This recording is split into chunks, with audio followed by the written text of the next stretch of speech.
পয়গম্বর মুসা নবী আল্লাহর কাছে কথা বলার জন্য যাচ্ছে, এমনি একজন ধনী লোকের সাথে সাক্ষাৎ।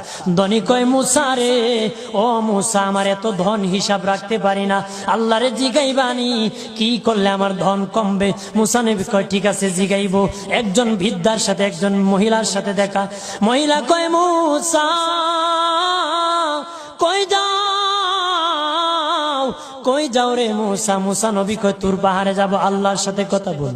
মুসা রে, আল্লাহরে জিগাইবানি, আমি গরিব মানুষ, আমি ভালো কিছু কিনতে পারি না, ছেলে মেয়েকে ভালো কিছু খাওয়াইতে পারি না, ভাঙ্গা গোর, এত গরিব, ভালো করে ঘর বানাইতে পারি না, আল্লাহরে জিগাইবানি কি করলে আমার উন্নতি হবে, ধনী হব, টাকা পয়সা হবে, আল্লাহরে জিগাইবানি।